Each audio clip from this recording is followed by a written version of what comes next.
The morning sun hadn't fully broken over Maple Hollow when the rusted flatbed truck rumbled down Birchwood Lane, groaning under a stack of cracked, grime-covered glass panels. Neighbors stepped out onto their porches, coffee mugs in hand, drawn by the noise and the strange sight rolling past their quiet street. Behind the wheel sat Claire Bennett, 38 years old, her hands trembling slightly from exhaustion and nerves. In the passenger seat, her 7-year-old son, Tommy, pressed his face to the window, eyes wide with the innocent excitement only a child could feel about something so uncertain. She lost her husband, lost her savings, and now she's throwing away what little she has left on broken windows, someone murmured from the crowd. Laughter followed, not cruel exactly, but careless, the kind of laughter that comes from people who have never had to bet everything on a single, desperate hope. Tommy tugged at his mother's sleeve. "Mom, why are they laughing?" Claire knelt down, brushing dust from his cheek. "Because they can't see what I see yet, baby." She looked up at the fractured glass stacked around her, sunlight catching the jagged edges, and for a brief moment, something steady and unshaken flickered behind her tired eyes. None of them, not Harold, not Peggy, not Frank, not a single soul standing at that fence, could have imagined that exactly 1 year later, they would stand in that very spot again. Only this time, there would be no laughter, no mockery, just stunned, aching silence as they stared at what Claire Bennett had built. But that story was still 12 months away. And to understand how she got there, we have to go back to the beginning. 18 months earlier, Claire's husband Daniel had died in a workplace accident, leaving behind a mortgage, a mountain of medical bills, and a grief so heavy it sometimes made it hard for her to breathe. The life insurance barely covered the funeral. Within months, savings dwindled to nothing. She worked double shifts at a diner outside town, coming home past midnight smelling of grease and coffee, only to wake again at 5 to get Tommy ready for school. Sleep became a luxury she rationed like the last of her grocery money. Her sister, Diane, called often, not to help, but to worry aloud. "You need to be realistic, Claire. Sell the house. Move in with Mom. You can't keep pretending things will work out." "I'm not pretending," Claire whispered one night, staring at bills spread across her kitchen table like a losing hand of cards. "I'm planning." What no one knew was that for months, in the quiet hours after Tommy fell asleep, Claire had been studying. Not recipes, not budgeting tips, but soil composition, greenhouse humidity control, and crop cycles for something she'd stumbled across in an agricultural forum. A single crop, if she was right, capable of turning a broken backyard into a fortune. She never said its name out loud, not even to Tommy. She wrote it on a folded scrap of paper and tucked it inside her coat pocket, as if speaking it too soon might jinx the only plan she had left. It sounded impossible. It sounded insane. But insane was the only kind of plan left available to a woman with nothing to lose. When she saw the listing for a demolished commercial greenhouse 2 counties over, hundreds of glass panels being sold for almost nothing because no one wants broken glass, she didn't see garbage. She saw a roof. She saw walls. She saw a beginning. She spent the last $4,000 of her savings on a truck rental and the panels themselves. It was reckless. It was terrifying. And it was the only path she had left. The days that followed unloading were brutal. Claire cleared a half-acre of overgrown land behind her house by hand, her palms blistering, her back aching in ways she'd never felt before. She taught herself to cut and fit glass panels using online tutorials watched on a cracked phone screen propped against a bucket. She cut her hand badly in the second week, a jagged shard slicing deep enough to need stitches she couldn't afford. Sitting in the ER waiting room, bandage soaking through, she calculated in her head how many diner shifts it would take to cover the bill. "Maybe they're right," she whispered to herself that night, staring at her bandaged palm. "Maybe I really am out of my mind."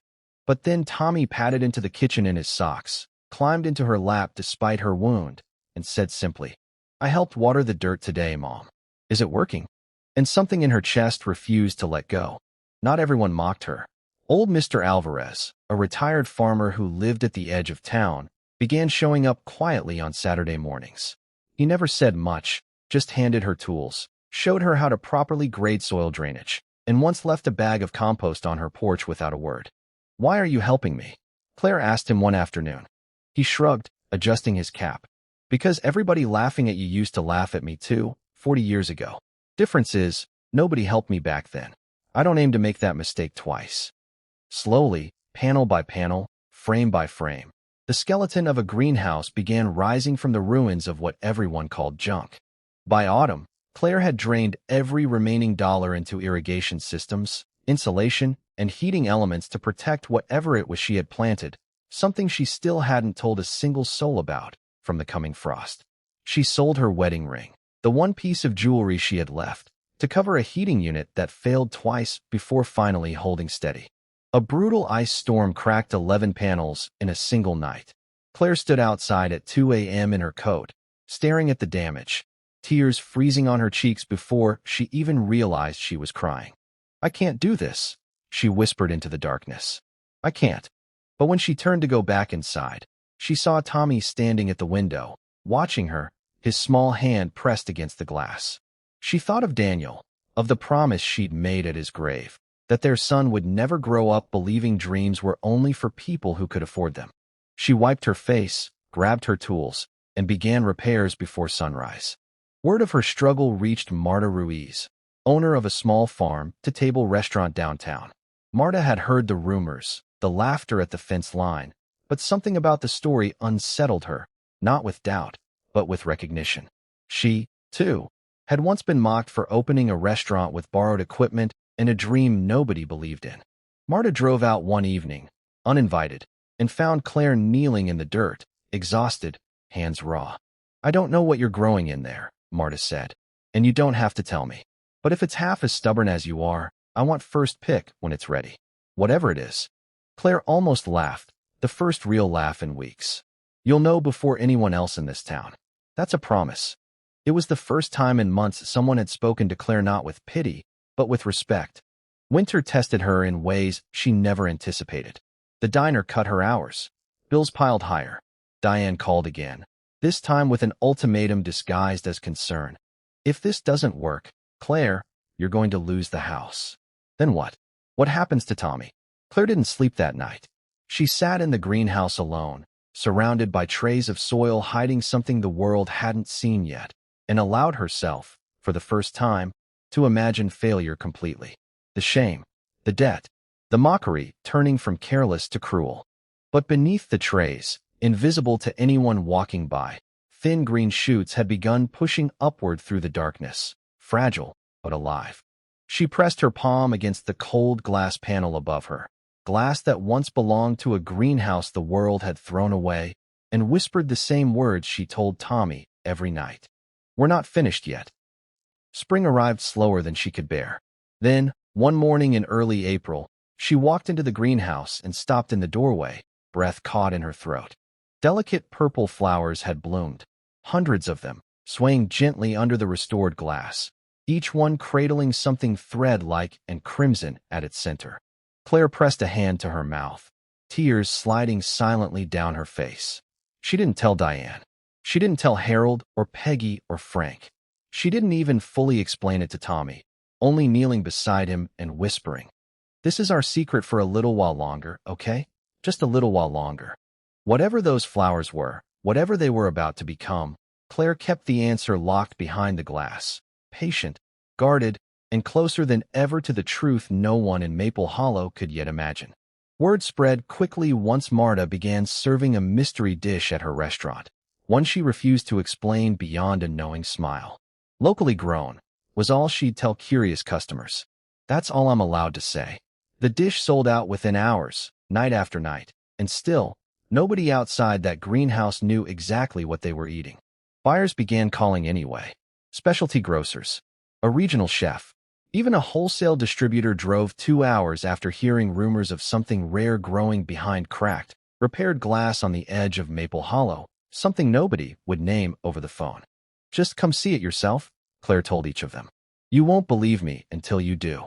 1 year to the day after that truck first rumbled down Birchwood Lane, neighbors gathered again at the fence line, not out of mockery this time, but curiosity too strong to ignore. Harold stood with his arms uncrossed for once. Peggy fidgeted with her sleeve. Frank kept glancing at the greenhouse doors, still shut, still guarding whatever was inside. Claire walked toward those doors slowly, Tommy's hand in hers, a full year of blistered palms, frozen nights, and quiet tears folded into that single walk. She paused at the threshold, glanced back at the crowd that had once laughed her into humiliation, and said only, "You wanted to know what I was hiding in here. Come see." She pushed the doors open.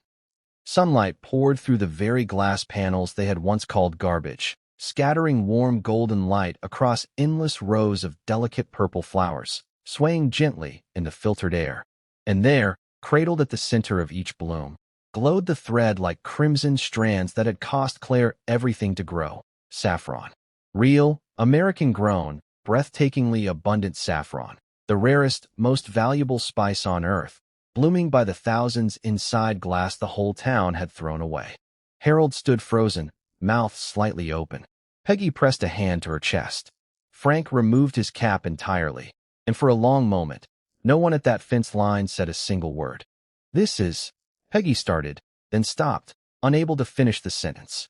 "Saffron," Claire said quietly, kneeling to run her fingers over a bloom.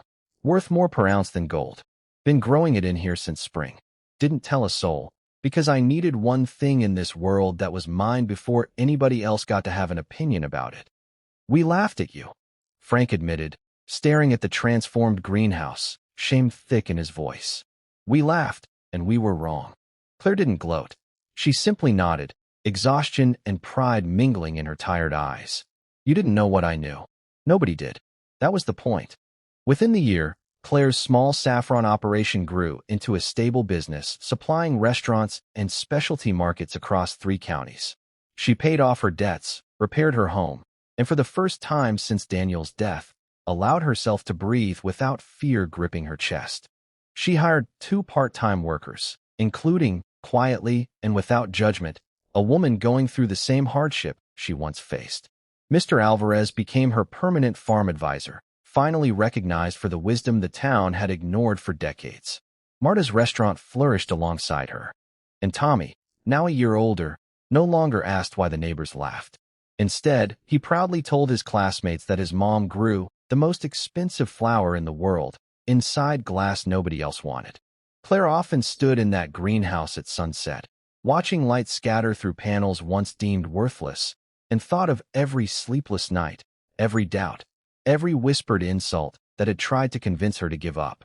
She had learned something the world rarely teaches: that opportunity often looks like failure in disguise, that resilience is quieter than mockery, but infinitely stronger, and that the people who dismiss your vision are not always wrong because they're cruel. They're wrong because they can't see what you're willing to sacrifice everything to build. If there's one thing her story leaves behind, it's this: the glass everyone else discards may be exactly what you need to build your future. Cracks and all. Sometimes, the very thing the world laughs at is the thing that will one day leave them speechless.